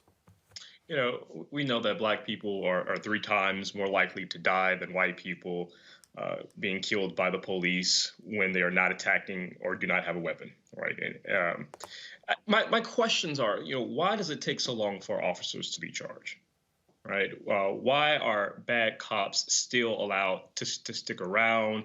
And at what point does the Civil Rights Division of the Justice Department actually get involved in cases like this? And what reforms can we actually implement to change police accountability? Because time and time again, we've seen too many of these stories, and quite frankly, they're heart-wrenching. And so at what point, yes, body cameras, there are other solutions, defund the police, but we have to continuously call and hold their feet to the fire with regard to police accountability and ensuring that this doesn't happen again to the next Black or brown soul. We have to ensure that when they're the consent decrees, we have to make sure those consent decrees are being held accountable. Yeah, but the consent decree is after you go through all of this, after you have federal intervention, after they become no. I'm talking about what has to happen before consent decrees. And this is the moment where city councils are going to have to learn how to play hardball with these cops. You had I forgot the city, I know what happened in San Antonio, but there was another city where these damn cops were saying, oh, no, y'all got to pay us extra to wear body cameras. Hell no.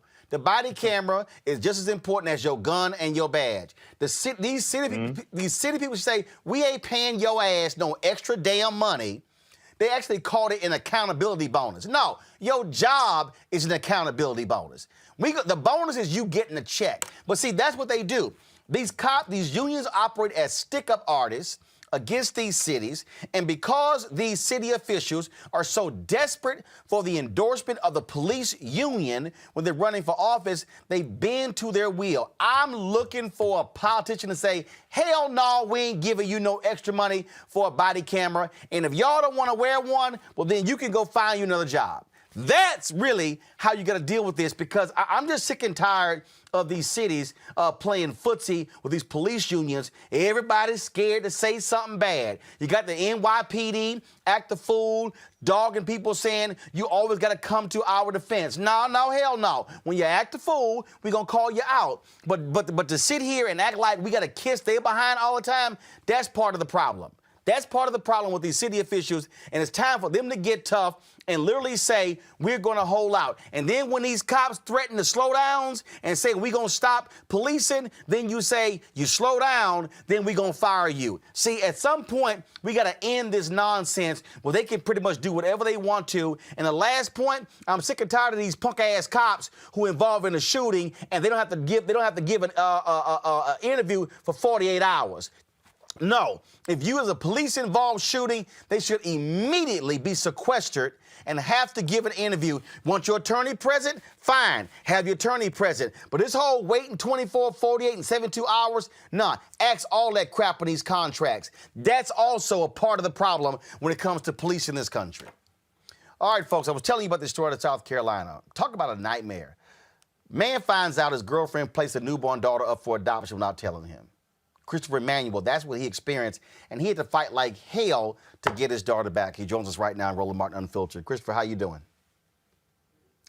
Do we have Christopher? Okay, all right. Christopher's, he stepped away. All right, he's back. Christopher, you there? Christopher, are you there? Can you hear me? And everyone's sensational. Again, that's true. Christopher, Roland Martin, can you hear me? All right, let's try that. All right, folks. I'm going to go to a quick break. We'll come back. We'll have Christopher on Roland Martin Unfiltered. Back in a moment. You do know that there's not a piece of your life that government in some way does not involve. I mean, I crack up with these conservatives who talk about down to your name. Everything. Down to your name. Everything. I mean, just if you actually sat down and said, okay, what part of my life? Let me try to find something in my life that government in does not have a part of. I can't think of a single thing. You can say, fine, they don't impact my marriage. Yes, they do. Because you got to get that marriage license. Yep. From the birth to the tomb. And if you're going to be here in the United States of America, whether you like it or not, you got to know about it. You got to know its history. Because when somebody knows about you more than you know yourself, that's slavery. That's volunteer slavery. Yeah. So it's almost like double the education we got to pick up of what this place is all about, how it works, how it runs.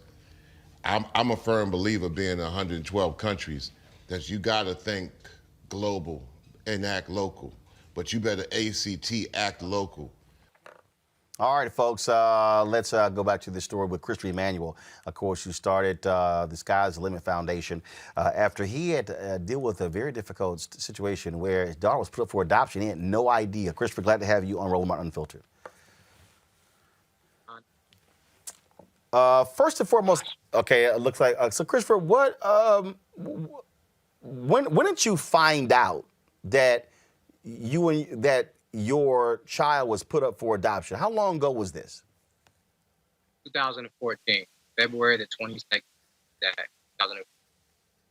February 22nd, 2014. How long had this taken place? And so when you found out February 22nd, 2014, but how long before that was she put up for adoption? I'm sorry, it's a little bit of static in the background, but I think I heard you. How long before that was she put up for adoption? Okay, so my daughter was involved in an unethical and predatory adoption for about 3.5 months. So from February the 11th all the way up until May the 3rd, 2014. And so at no point, so your girlfriend didn't tell you? So I was involved throughout the entire pregnancy. I went to able pre-employment, provided for emotionally, physically, and financially. Even had dreams of getting married and moving in together. So, I was thwarted, I was lied to, I was deceived, and I was under the impression that I was going to be involved and engaged in my child's life. And when the biological mother didn't come to the diaper bash, that's when I registered on the Responsible Father Registry. And I didn't know I was going to experience what I experienced, but I thank God for the Responsible Father Registry. How long was this battle to get custody of your child? How long was the battle? Yeah. From February the 11th, the day that she was actually in to clear the NAACP to prevent me from actually being involved, all the way up until May the 3rd, 2014. So I got actual physical custody of her May the 3rd, but I had to wait 6 months to terminate the biological mother rights. Even though she signed over her rights, she still had the opportunity to come and fight me. So we terminated her rights in November of, we filed for TPR in November of 2014, and we terminated her rights January 2015. I've covered other stories over the years where fathers have talked about how they believe the system, the family court system, is set up to reward mothers and to disenfranchise fathers. That is very difficult when you want to be involved in your child's life, if you want to have custody of your children, or in this case here, where the system pretty much says you mean nothing, your voice means nothing. Is that what you felt like that your girlfriend could put a child up for adoption and you have no say so? No, we hear so much, and being an African American indigenous man that I am, we're painted as deadbeats. We're painted as dope boys and drug dealers. So the struggle. Your video impediment that was totally different. So, can you hear me? Your video is breaking up there, so you're going in and out. But go right ahead. Let's go ahead and continue. Okay, so I've heard of the structural impediments that we face as a race and as a nation, but I never experienced it. I didn't see any challenge. Christopher, 1 second. Christopher, whoever's talking where you are, we literally cannot hear you. And so that noise is interfering with you, so we can't make out anything that you're saying. Okay, go ahead. All right. So yes, again, I hear the structural impediments that, we face as a nation and as a culture, but I never actually lived it until, fighting for my daughter. So to answer your question, I was willing to be the wolf to climb the mountain, for lack of a better word, but to really see how devaluing and demeaning those who work for the system can be is truly one of the things that enlightened me. For example, I was served on the 9th day out of 10 days with an improper notice of adoption proceedings.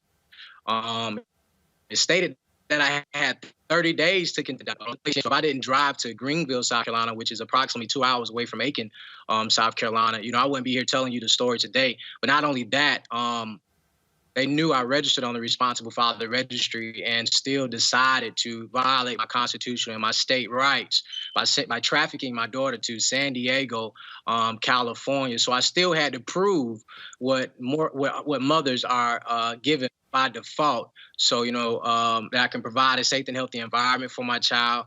I can provide financially for my child. That I was obviously healthy to be able to take care of my child. And the mere fact that I did everything that I was supposed to, it's so easy for a responsible, unwed dad to get trampled on if he doesn't know his rights, if he isn't educated. I didn't know about registry. I didn't register. I wouldn't have legally obligated to be notified about the adoption. But even though I was notified, I was still violated. And it's just so easy, Roland, for dads to get outmaneuvered due to lack of knowledge. You're absolutely right. And so since the story was published and, of course, folks begin to learn about it, what kind of response have you received? Have you heard from other fathers across the country, people seeking your help to help them as well? Because the reality is there are a lot of men, especially a lot of black men out there who want to be involved in their children's life, who want to raise their children, but don't get the same sort of media attention and focus as the case when a mother is involved. Absolutely, and I talk to dads every day. When the article originally came out in the Atlantic Journal, we started out just educating dads, and we recently acclimated to training agencies and institutions to work with fathers and families and not against. Because one of the things that I realized even within myself, fighting for my child, there wasn't anybody that I could talk to that could tell me, I was going to get my child, that I was going to see my child again, and that I was going to be successful. And when I say I read my Bible every day, I read my Bible and I made my work ethic to align with God's grace and just doing what I'm supposed to do.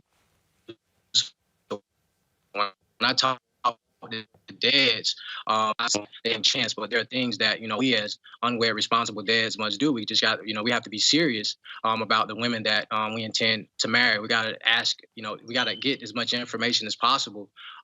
Something as simple as a driver's license number, the social security number, document everything, opening up a bank account for the child, depositing money in an account. just being intentional. So, through these lessons, those are some of the things that I tell the dads that, I work with on a daily. So the response has been tremendous, man. Dads calling from all over the world. And granted, we can't save everybody, but one of the things that I do say is the only way that you won't see your child is if you don't want to see your child. It's a process, an ugly process. And process means it's not going to happen overnight. But if I can go through it and I can push through, then so can they. And I hope that I'm answering your question, Roland. Absolutely. Christopher Emmanuel, man, we certainly appreciate it. Thanks a bunch. And it's great to see you do that. That's why we certainly want to have you on the show to amplify this story. Thank you so much. We appreciate it. Thanks a lot, Christopher. You take care. Thanks a bunch. Quickly go to my panel, Quadricos. The thing, look, there is this assumption by a lot of people that men, especially black men, don't want to be fathers. Again, I've covered many stories. We know the stories where folks are deadbeat dads, but you also got some deadbeat moms. And the system should be looking at people fairly when it comes to the children. Well, unfortunately, we know that the system doesn't look at black families holistically, and that's part of the problem. In addition to the continuation of this racist trope that somehow black fathers are deadbeat or don't want to be involved in their their child's life.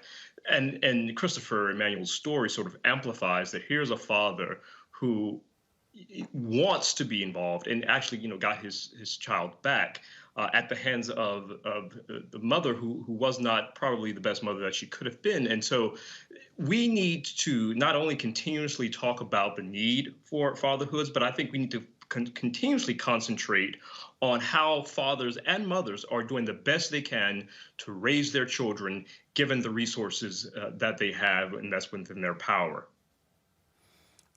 Xavier. Yeah, I grew up a foster kid, product of the child welfare system, and so it needs to be. We need to have reform in order to make sure that kids are going back to the right homes that are going to be best for them.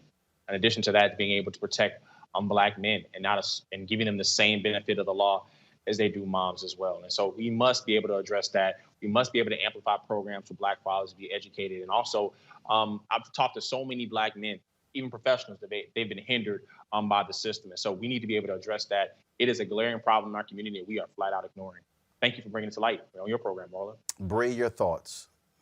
Yeah, no, I'm just grateful for the work that he is doing, because the system is way too quick and eager to just rip families apart and pull children away. And we know that racist tropes play a major role in that. Just the assumption that black people are incapable of taking care of our children. And of course, it has an impact on black men, when we know that statistically, black men are actually more involved in the raising of their children than any other race. So that trope is completely false.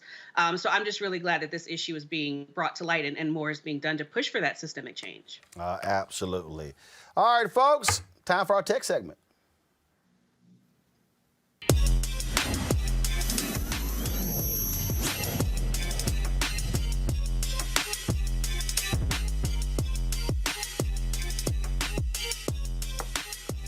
We live in a space where we always are talking about the problems that African Americans have when it comes to accessing dollars to grow our businesses. We know for a fact that we're not necessarily getting the necessary money when it comes to venture capital funds. I mean, we can go on and on and on when it comes to that very issue. And so we talk about it a lot on this show because the reality is, if you don't have black businesses, then you're not in a position to be able to grow and build wealth. In honor of Black Heritage Month, Amazon, LinkedIn, and the Michigan Employee Resource Group for Equity, they've teamed up with the nation's largest equity crowdfunding platform, Start Engine, to host a global panel discussion to showcase the inspiring journeys of 5 black founders who have raised as much as $1 million in capital from the crowd on Start Engine. We've, of course, featured other folks, Isaac Hayes and others who have raised money via crowdfunding campaigns. And one of the folks is Don Dixon, the founder of Flat Out of Heels, a company that provides rollable ballet-style flats that can be used as an emergency flat and one for everyday use. Yeah, a whole bunch of y'all who go to Essence Festival probably would love to hear that. Now, the Black Founders Forum, which takes place Thursday, will include a Q&A and address the topic of equity as it relates to access to capital for Black and brown founders. Joining me now is, talk about her journey, is Dawn Dixon. Dawn, how you doing? I'm doing amazing, Roland. Thanks for having me. All right, glad to have you here. So, you know, again, for people who don't understand, when you're trying to grow a business, you're trying to build a business and all of that, it's harrowing, especially, but when you do not have the ability to be able to access capital to grow and build, it just, people don't understand. You simply cannot do anything. You're stuck in a particular place. This is exactly right. And, you know, the expectation of Black people to bootstrap, figure it out on our own, or come to investors with an extreme amount of validation and sales before we get an investor is definitely unfair to us. And so I've been an entrepreneur for 20 years now. You mentioned my company, Flat Out of Heels. I've had that company for 10 years. And the company that I'm actually raised capital with on Start Engine is called Popcom. And we're a technology company. And what I found that when raising money for a tech company, it was easier, but the journey for raising capital for me over these 20 years has definitely been very interesting. Lots of winding roads there. And walk folks through that. I mean, how did you arrive at the point where you say, you know what, the crowdfunding platform, this is better as opposed to the traditional way of raising money? Yes. So for my first couple of ventures, I just raised money from friends and family. I've started 5 companies and 4 are still in business. For Popcom, which is just a tech company, a software company, we raised our first $1 million from venture capital and accredited investors after we finished a program called TechStars, which is a technology accelerator.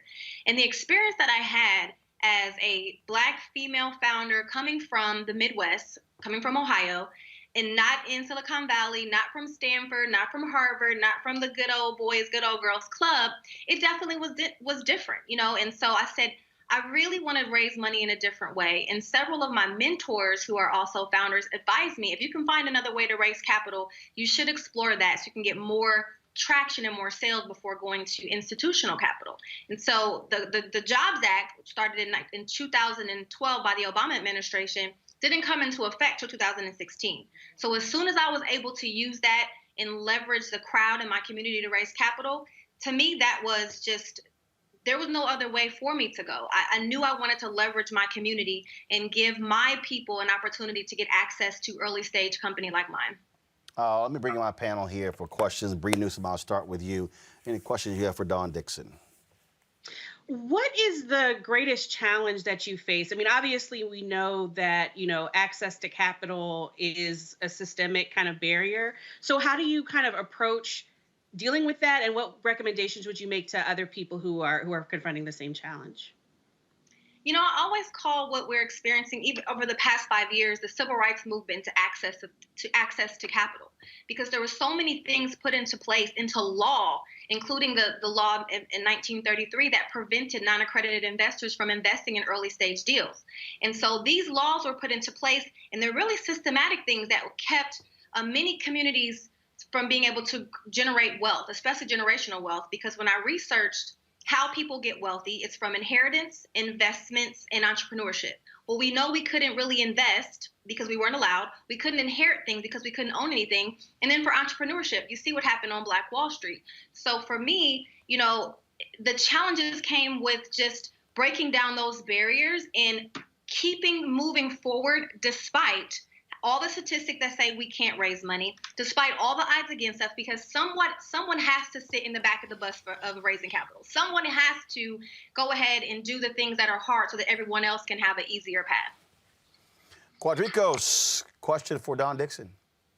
Hi, Dawn. So this is absolutely phenomenal, and I'm certainly going to look you up after the show. But I wanted to know, as I think about this broadband access issue, right?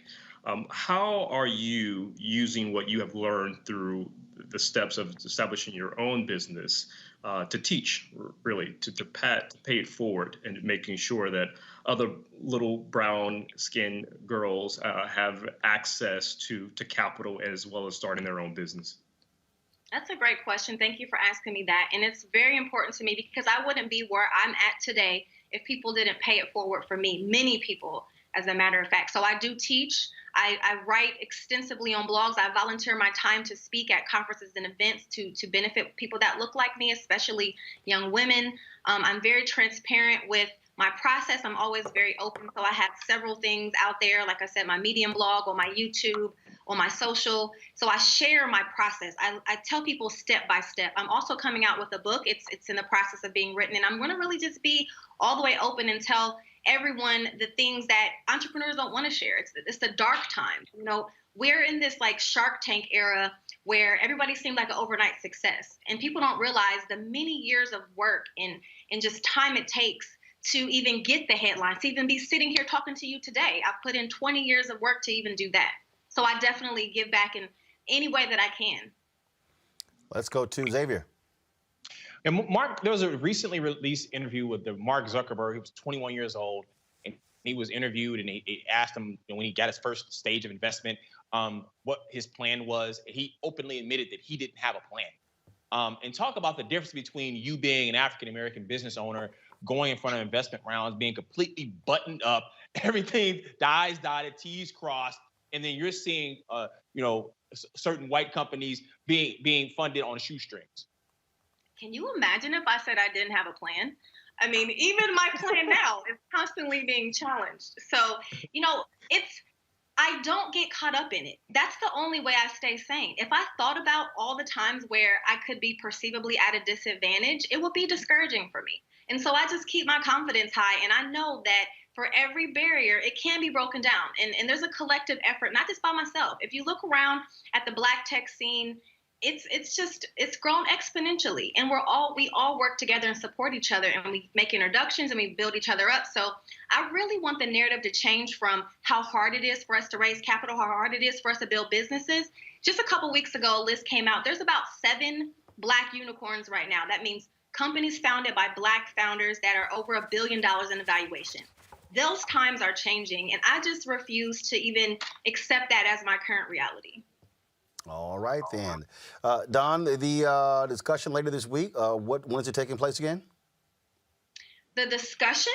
The one that we're all having with the Founders Forum at Thursday. It's Thursday, and it's going to be a panel of several founders that I know and I've worked with, as well as the Start Engine team, and we're going to just talk about our journey. You know, we are definitely pioneers in this space. I was the first female founder of any race to raise over $1 million in crowdfunding, and since then, I've seen it just take off. And I have a round open now. I'm raising capital in Start Engine again. And so it's just an amazing tool for us. All right, then. Don Dixon, we surely appreciate it. Thank you so very much, and good luck in the future.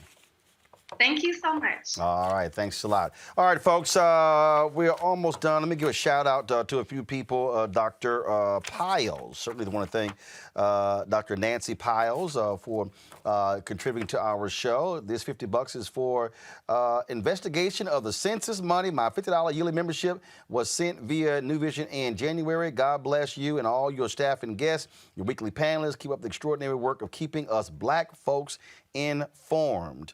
Dr. Nancy Piles.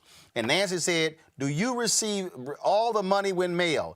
Yes, Nancy, I do. It all comes, and I actually have to sign each one of these checks and money orders and physically deposit it. So yes, when I say I receive it, like literally, I receive it. So let me just read one more. I appreciate all the notes and stuff that we get from folks who send us checks. Some of these letters are hilarious, especially when they're trying to hit on my panelist. And so if any of y'all, any of my panelists today, if y'all single, I'm just letting y'all know it's going to be some folk trying to hit on y'all. And so I'm just trying to tell you, you can ask that they hit on Erica Savage Wilson, who's our panelist every Thursday. My man sent a photo in and everything for Erica. Let me read this real quick. And so let me think. Okay, who is this? Okay, y'all got to do me a favor. If y'all send me something, I got to make out y'all name. Oliver Black, praise the Lord, you put it on the outside of your envelope. Oliver Black, I appreciate it. Y'all want to support Roland Martin Unfiltered. Every dollar you give goes to support the show. We just talked about what Don Dixon does with crowdfunding, what they can't. So we don't actually do the crowdfunding with them. We just do it ourselves. If y'all support us on YouTube, remember, we only get 55% of any money y'all give on YouTube because of 55-45 revenue share. So when you support us via Cash App or PayPal, Venmo, or Zelle, all 100% goes to us. Cash App, $RM Unfiltered. PayPal.me/R Martin Unfiltered. Venmo.com is /RM Unfiltered. Zelle at RolandSMartin.com. I want to thank my panel, Xavier Quadricos, and of course, Bree Newsom. Thank you so very much. Glad to have y'all on the show. Enjoyed the conversation. Look forward to having y'all back on Roland Martin Unfiltered. Y'all be sure to thanks a bunch. And all my people in Texas, y'all stay warm, please. Pray for the folks there. Millions in Texas still without heat. Republicans there, y'all trash ass. I said it. Governor Greg Abbott, you're full of shit. So is you, Dan Patrick, Lieutenant Governor. Y'all criticized the Democrats in California when they had the energy blackouts. Look what the hell's happening in Texas. And yeah, all my family is still there. So I got a problem with y'all doing what the hell y'all doing there. So get it together. And this is what happens when you also don't want to be a part of the federal energy grid. Y'all want to sit here and have your own because you don't want to abide by federal regulations. Now the whole grid is screwed up. People don't have water. Folks don't have heat. We got people sitting there being impacted all across. And then we're seeing, again, the haves and the have-nots. And Ken Paxton, your sorry-ass Attorney General of Texas, who blocked me on Twitter, who's under investigation for corruption. Why don't you do your damn job and go after these hotels who are gouging? You got 2-star hotels in Texas charging $770, $900 to rent a hotel room for one damn night. The state should be prosecuting every single one of these price gougers. And so all you Republicans in Texas, I'm holding y'all accountable. Y'all talk all that trash about Democrat-run cities. Well, guess what? It's a red damn state, so do your damn job. That's all I'm saying. So somebody had to say it, and I'm sick and tired of y'all folk doing what y'all doing. You're screwing over the people there, talking all that trash. Last thing, let me find it real quick here. Alexander and Ann Henderson, y'all, they sent me this jacket right here. It says, dream big, chase hard. And so I appreciate it, so I decided to wear it on today's show. I love my fan base. Thank you so very much. Now, everything y'all send me, I don't wear, okay? Don't all of a sudden turn this bad boy into a fashion mall. All right, I got to go. I'll see y'all tomorrow. Holla!